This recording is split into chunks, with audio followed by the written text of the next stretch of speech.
Hello students, आज हम पढ़ेंगे क्लास 8 की इंग्लिश बुक गोल्डन लीव्स का chapter number 7 the dash. Students, dash का मीनिंग क्या होता है? डैश का meaning simply fill in the blanks में जो बीच में डैश आता है वही डैश है ये।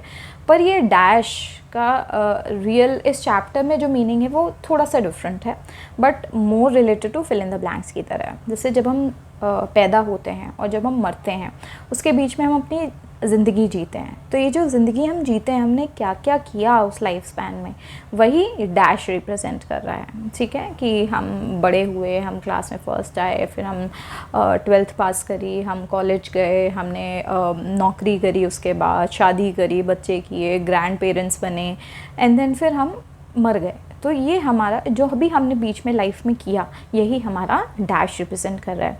तो आइए चैप्टर को हम पढ़ते हैं और देखते हैं क्या है ये एक story. I read of a man who stood to speak at the funeral of a friend. अब यहाँ पर जो पोएट हैं वो बताती हैं, आई मतलब यहाँ पे पोएट खुद ये बात कह रही हैं कि मैंने एक आदमी के बारे में पढ़ा था जो अपने दोस्त के फ्यूनरल में खड़ा होकर के स्पीच देता है। फ्यूनरल क्या होता है? फ्यूनरल होता है जब डेथ के बाद शोक सभा रखी जाती है, उसको हम फ्यूनरल बोलते हैं। ठीक है, तो यहाँ पर जो पोएट हैं वो ये बता रही हैं कि उन्होंने एक आदमी के बारे में पढ़ा था जो कि अपने फ्रेंड के फ्यूनरल पर खड़ा होकर के स्पीच देता है। तो मेनली ये उस स्पीच के बारे में है। He referred to the dates on the tombstone from the beginning to the end।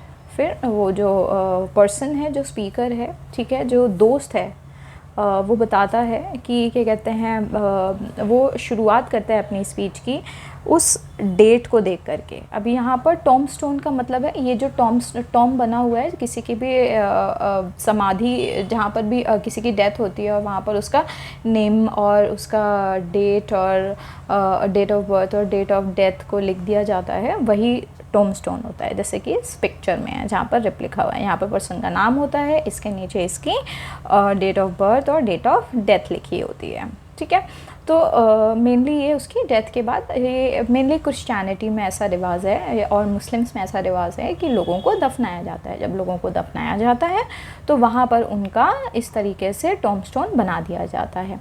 तो पोएट यहाँ पर यही बताती हैं कि ये जो उसका फ्रेंड होता है वो बताता है कि वो सबसे पहले तो पॉइंट आउट करता है उस पर्सन की डेट ऑफ बर्थ और डेट ऑफ डेथ को, जो कि उस टॉम्बस्टोन के ऊपर लिखा हुआ था। मतलब शुरुआत में वो सबसे पहले उसकी डेट ऑफ बर्थ पढ़ता है और उसके बाद फिर बड़े ही सॉरोफुल तरीके से वो उसकी डेथ को पढ़ता है। He noted that first came the date of birth and spoke the following date with tears। वो सबसे पहले तो उसके जो डेट ऑफ बर्थ होती है, जो उसका जन्म दिवस होता है, उसको पढ़ता है और उसके बाद उसकी डेट ऑफ डेथ पढ़ता है। ठीक है, फॉलोइंग डेट का मतलब हो गया डेट ऑफ डेथ, यानी कि डेट ऑफ बर्थ के बाद जो डेट लिखी है, जो कि डेट ऑफ डेथ लिखी है, उसको आंसुओं के साथ बोलते हुए पढ़ता है। But he said what mattered most of all was the dash between those years। फिर वो बताता है कि उसने जब डेट्स पढ़ ली उसके बाद वो जो मैन है, जो आदमी जो स्पीच दे रहा है, वो एम्फसाइज़ करता है कि डेट ऑफ बर्थ और डेट ऑफ डेथ के बीच में जो सबसे ज़्यादा मोस्ट इम्पॉर्टेंट चीज़ है वो क्या है कि हमने लाइफ को कैसे जिया। ठीक है, हमने कि यानी कि यहाँ पर जो मैन है वो एम्फसाइज़ कर रहा है मोस्ट इम्पॉर्टेंट एस्पेक्ट, जो कि उसके लाइफ के स्पैन में उसने जो भी चीज़ें करी।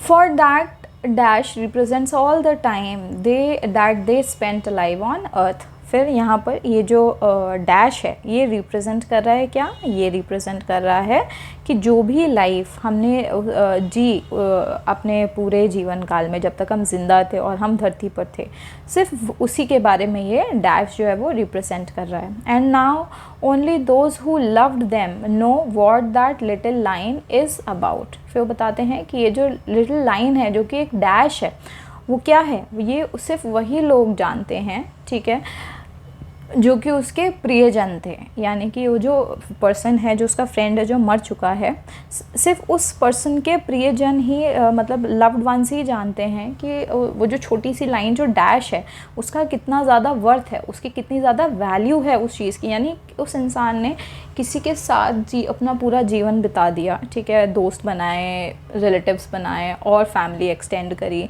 तो वो जो बीच में जो भी कुछ हुआ वो सिर्फ उसके लव्ड वंस ही जान पाएंगे कि उस लाइफ लिविंग का वर्थ क्या था। For it matters not how much we own, the cars, the house, the cash.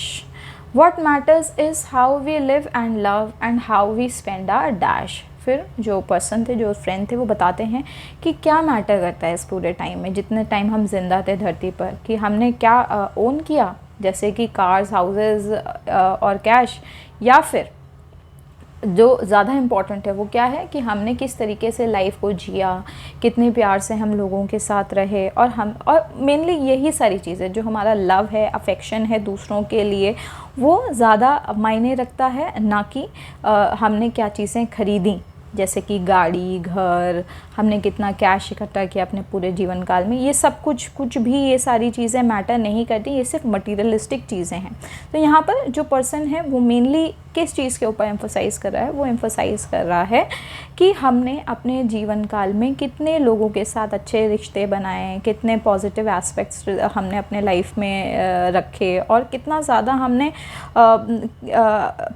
लोगों को ट्रूली वैल्यू किया, ठीक है। यानी कि मेनली यहाँ पर यही दर्शाया गया है कि जो मटीरियलिस्टिक चीज़ें हैं वो लेस इम्पॉर्टेंट है, पर जो लोगों के साथ जो कनेक्शन है, अच्छा रिश्ता है, वो ज़्यादा इम्पॉर्टेंट है। So think about this long and hard, are there things you would like to change. फिर जो पर्सन है वो बताता है कि इसीलिए जो भी आपने लाइफ जी है, जितने भी लंबे समय तक आपने लाइफ जी है, उसके बारे में आप सोचिए, और मतलब उसके बारे में बहुत ज़्यादा गहन अध्ययन करिए कि आपने क्या कमाया, क्या नहीं किया अपनी लाइफ में, ठीक है। आपने किन चीज़ों के ऊपर पैसा खर्च किया या किन चीज़ों को आपने ज़्यादा वैल्यू किया, ये सारी ही चीज़ें जो हैं आपको कंसीडर करनी चाहिए, ठीक है। और यहाँ पर जो मेनली ये रीडर को एनकरेज कर रहे हैं कि आप डीपली सोचिए कि आपने अपनी लाइफ में क्या चीज़ें करी हैं, and there things you would like to change. और वो कह रहे हैं, ये क्वेश्चन कर रहे हैं कि क्या आपकी लाइफ में, मतलब जब इंसान सोचता है अपनी लाइफ के बारे में कि हमने अपनी लाइफ में क्या किया, क्या अच्छा किया, क्या बुरा किया, तो हमने क्या ऐसा अच्छा किया जिसकी वजह से हम आज ठीक हैं, या फिर हमने क्या ऐसा ख़राब किया जिसको हमें अपनी लाइफ में आगे चेंज कर लेना चाहिए। तो मेनली यहाँ पर ये पर्सन को लोगों को बोल रहे हैं कि कंसीडर करिए कि आपकी लाइफ में कुछ ऐसा एस्पेक्ट भी है जिसको आप आगे चल करके चेंज करना चाहते हो। For you never know how much time is left that can still be rearranged। क्योंकि फिर वो बताते हैं क्योंकि लाइफ जो है वो बहुत ज़्यादा अनप्रिडिक्टेबल है, और हमें नहीं पता कि हमारे पास कितना और टाइम बचा है, कितना और समय बचा है, ठीक है।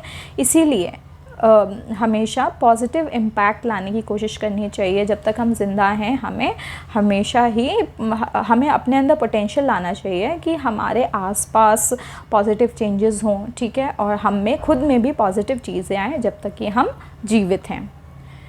If we could just slow down enough to consider what's true and real and always try to understand the way other people feel। फिर यहाँ पर जो उनके फ्रेंड है, फिर वो कहते हैं कि हम कुछ टाइम के लिए रुकें और हम देखें कि हमारी लाइफ में क्या ट्रू एसेंस है हमारी लाइफ की, ठीक है, क्या हमें ट्रूली हमें क्या मैटर करता है, क्या चीज़ें हम पीछे छोड़ के जाएंगे, ठीक है। और इसके अलावा किस तरीके से जो हमारी लाइफ के एक्सपीरियंसेस हैं, जो इमोशंस हैं, वो किस तरीके से दूसरों को फील कराएंगे। And be less quick to anger and show appreciation more and love the people in our lives like we have never loved before। फिर यहाँ पर जो पर्सन है वो बताते हैं कि हमें मेनली हमें एंगर को अपने ऊपर हावी नहीं होने देना चाहिए, ज़्यादा जल्दी हमें एंग्री नहीं हो जाना चाहिए चीज़ों को सोच करके। इंस्टेड हमें अपना जो ग्रैटिट्यूड है, एप्रिसिएशन है, उसे मेनली हमें एक्सप्रेस करना चाहिए। इसके अलावा हमें लोगों के लिए जेन्युइन केयर और लव और अफेक्शन शो करना चाहिए, जो कि हमारे लाइफ के बहुत इंपॉर्टेंट पार्ट्स हैं, ठीक है। और हमें उन सभी के साथ जो है बहुत ज़्यादा डीप बॉन्ड बना के रखना चाहिए, जिससे कि हम अपने लव्ड वंस के बीच में हमेशा खुश रहें और हम उन्हें इतना ज़्यादा प्यार करें जितना हमने कभी भी उनको प्यार नहीं किया है, उससे भी ज़्यादा प्यार करें, ठीक है। तो यहाँ पर मेनली पॉजिटिव एस्पेक्ट ही शो करने की कोशिश कर रहे हैं जो उनके फ्रेंड हैं। If we treat each other with respect and more often wear a smile, remembering this special dash might only last a little while. फिर जो पर्सन है वो कहते हैं कि अगर हम लोगों को इज़्ज़त से लोगों के साथ इज़्ज़त से पेश आएँ, उन्हें बहुत ज़्यादा इज़्ज़त दें, ठीक है, और उनको कंसीडर करें अपनी लाइफ में, ठीक है, और किसी से भी मिलें हमेशा एक स्माइल के साथ, एक खुशी के साथ ही उनसे मिलें, एक पॉजिटिविटी शो करें अपनी स्माइल के द्वारा, ठीक है। और हमेशा माइंड में ये चीज़ रखें कि जो लाइफ में जो बीच में जो डैश है हमारे, ये जो डैश है इसको हमेशा ध्यान रखें कि यही लिविंग ऑफ लाइफ, ये लाइफ जीने का जो नज़रिया है, ठीक है, किस तरीके से हमें लाइफ को जीना है, उस डैश को हमेशा ध्यान में रखना चाहिए कि ये जो डैश है, जब हम इसको हम हमेशा ध्यान में रखें कि जब हम मरें तो हमारे मरने के बाद लोग हमारे लिए अच्छा बोलें, ना कि बुरा, ठीक है। क्योंकि जो लाइफ है अर्थ पर वो बहुत ज़्यादा शॉर्ट है, हमें नहीं पता कि हम कितना टाइम और यहाँ पर हैं, तो इसीलिए इस डैश को ध्यान में रखते हुए हमें अपना आगे का जो जीवन है वो बिताना चाहिए। So when your eulogy is being read with your life's action to rehearse, would you be proud of the things they say about how you spent your dash. फिर लास्ट में ये जो पर्सन है ये कहते हैं कि जब हमारी डेथ हो जाएगी और हमारी लाइफ की स्टोरी को रिमेंबर किया जा रहा होगा, जब हम मर जाएंगे उसके बाद ऐसे ही हमारा भी फ्यूनरल हो रहा होगा, ठीक है, तो हमें ये सोच करके जाना चाहिए कि जब हम मर के जाएंगे तो लोग हमारे बारे में, हमारे अकम्पलिशमेंट्स के बारे में बात करें, हमारे गुड डीड्स के बारे में बात करें, हमारी अच्छाइयों के बारे में बात करें, ना कि हमारी बुराइयों के बारे में बात करें। और जब हम मर जाएंगे और लोग हमारे बारे में अच्छी चीज़ों के बारे में बात कर रहे होंगे, तो क्या हम अपने ऊपर प्राउड फील करेंगे कि लोग हमें हमारी अच्छाइयों की वजह से हमें आज भी याद कर रहे हैं। तो ये जो उसके बाद लास्ट में क्या लिखा है, about how you spent your dash, यानी यहाँ पर लास्ट में उन्होंने यही बोलने की कोशिश करी कि किस तरीके से किसी इंसान के जाने के बाद उस इंसान का जो लाइफ स्पैन था उसको जब डिस्कस किया जाता है, ठीक है, तो वो किस तरह का होना चाहिए, ठीक है, वो अच्छा होना चाहिए या बुरा होना चाहिए, ये हमको अभी डिसाइड कर लेना है कि हमें लोगों के साथ ख़राब तरीके से पेश आना है या हमें सभी के साथ प्यार से पेश आना है, लोगों की मदद करनी है, ठीक है। तो यही मेन इम्पॉर्टेंस ऑफ लाइफ है, यही मेन एसेंस ऑफ लाइफ है, ठीक है, और यही जो डैश है, जो जीने का तरीका है, यही इस चैप्टर में बताया गया है, ठीक है। तो यहाँ पर मेनली इस पोएम में जो पोएट हैं वो रीडर्स को इनकरेज कर रहे हैं, उनको सोचने में उनको कोशिश करवा रहे हैं कि जो हमारी लाइफ के जो एक्शंस, जो हमारी चॉइसेस हैं और जो हम रिलेशनशिप्स बनाते हैं during the span of our lifes, ठीक है, वही रिप्रेजेंट करता है डैश, ठीक है, कौन सा dash, between our birth and our death dates. तो ये जो डेथ है ये मेनली हमारे कनेक्शंस को रिप्रेजेंट कर रहा है, ना कि हमने लाइफ में क्या कमाएंगे और यहीं पर छोड़ करके चले जाएंगे। पर जो हमारे गुड डीड्स हैं, जो हमारी अच्छाइयाँ हैं, जो हमने अच्छी चीज़ें लोगों के साथ करी हैं, वही आखिरी तक लोगों को याद रहेंगी और यही जो अच्छी चीज़ें हैं लोग हमारे मर के जाने के बाद हमारे बारे में बोलेंगे, ना कि हमारी बुराइयाँ करेंगे। तो यहाँ पर mainly importance of love and kindness को ही एम्फोसाइज़ करा गया है, लाइफ को जीने के तरीके को को एम्फोसाइज़ किया गया है, और लाइफ को अच्छी तरीके से जीने के बाद जो हमारी लाइफ में पॉजिटिव इम्पैक्ट आ रहा है अच्छे नेचर की वजह से, अच्छे बिहेवियर की वजह से और दूसरों के साथ अच्छा करने की वजह से, यही डैश है हमारी लाइफ का। तो स्टूडेंट्स, ये इस चैप्टर का एंड था। आई होप आप सभी को इसका एक्सप्लेनेशन अच्छे समझ में आ गया होगा। अब हम इस चैप्टर के क्वेश्चन आंसर्स करेंगे। आइए देखते हैं। Complete the sentences. What mattered most was the dash because में अब आगे हमें क्या लिखना है उसको नोट डाउन कर लीजिए। It represents the entirety of a person's life and how they lived during that time. Now B part पर चलते हैं। Cars, houses and cash do not matter because they are material possessions that don't define our true legacy. Now coming to C option. We should introspect about the things we would like to change because life is precious and can still be shaped for the better. We should show love and appreciation for people in our lives because those connections and relationships are what truly matter in the end. We should make our lives worthy because our actions and how we impact others are what ultimately define our legacy. Answer these questions. What did the speaker at the funeral note about the date on the tombstone? The speaker at the funeral noted that first came the date of birth and the following date was the date of death. What does the dash between the dates represent? The dash between the dates represents the person's entire life, their experiences, actions and how they lived during that time. What does the poet mean when she says what matters is how we live and love and how we spend our dash? The poet means that what truly matters is how we live our lives and how we show love and compassion to others during our time on earth. What does the poet want us to think about? The poet wants us to think about how we are living our lives, whether we are making meaningful connections and leaving a positive impact. What should we try to understand and why? We should try to understand the way other people feel, as empathy and understanding are important aspects of living a fulfilling life. How should we treat the people in our lives? We should treat the people in our lives with respect, appreciation and love.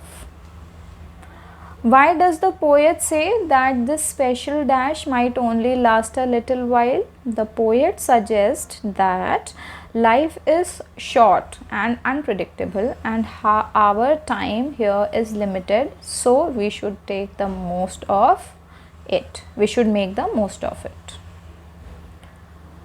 What does the speaker ask the reader to imagine at the end of the poem? The speaker asks the reader to imagine how they would feel hearing their own eulogy and the way their lives' actions are being remembered.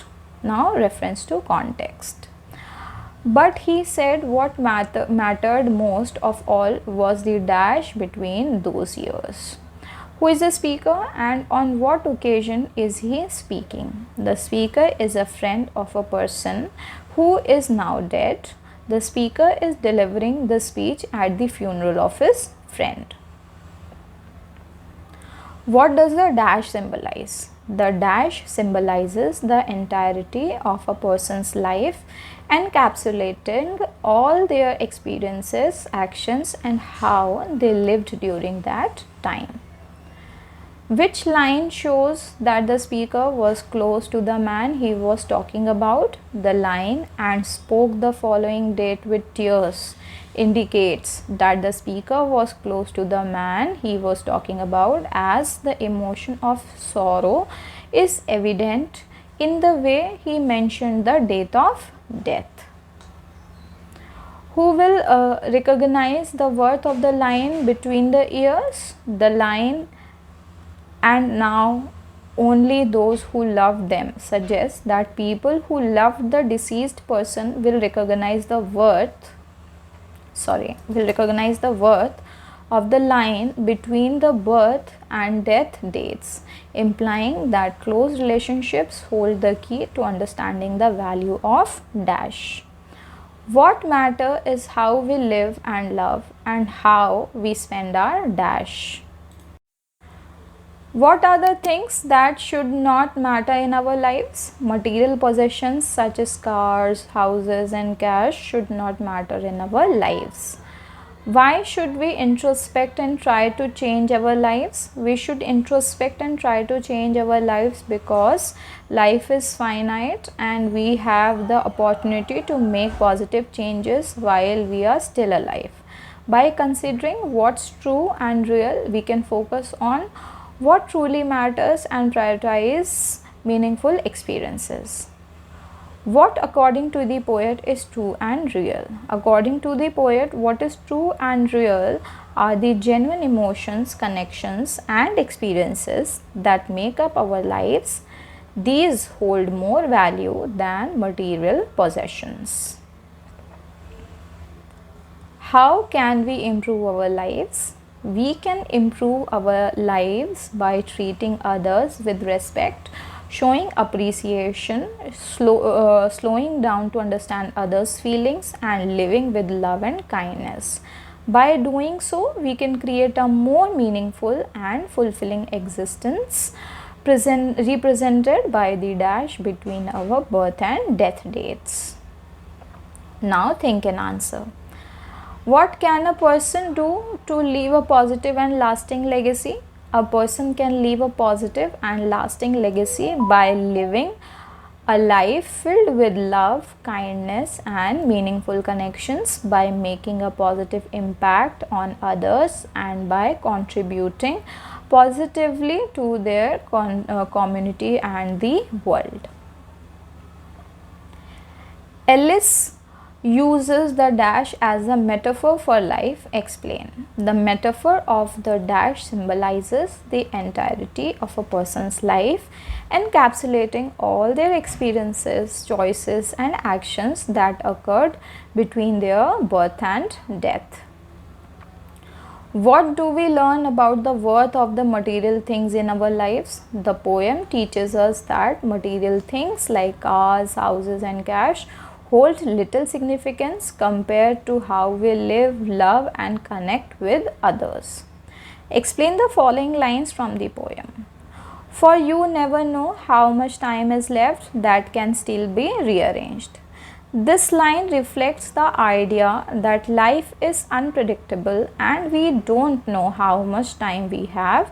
So, time should be used wisely to make positive changes in life as long as we are alive. If we could just slow down enough to consider what's true and real, the line suggests that if we could pause and reflect on life's true essence, to contemplate what truly matters and holds meaning, that is genuine emotions, connections, and experiences that make up our lives. Would you be proud of the things they say about how you spent your dash? The lines encourage self-reflection and introspection about the way one is living their life. The emphasis is on how the individual is using the time they have, represented by the dash between their birth and death dates. Are they living a life filled with kindness, compassion, and positive impact? Are they fostering meaningful connections and leaving behind a legacy that they can be proud of? So students, this is the end of this chapter. I hope आप सभी ने इसके question answers लिख लिए होंगे, chapter अच्छे से समझ लिया होगा. तो ये वीडियो यहीं पर एंड होती है. अगर आपको वीडियो पसंद आई है तो वीडियो को लाइक करें. कोई भी क्वेरीज़ है कमेंट में जा कर के पूछ लें. इसके अलावा अगर आप मेरे चैनल पर फर्स्ट टाइम विज़िट कर रहे हैं तो please subscribe to my channel and kindly share this video with all of your friends. तो it will help me increase my channel. Thank you so much.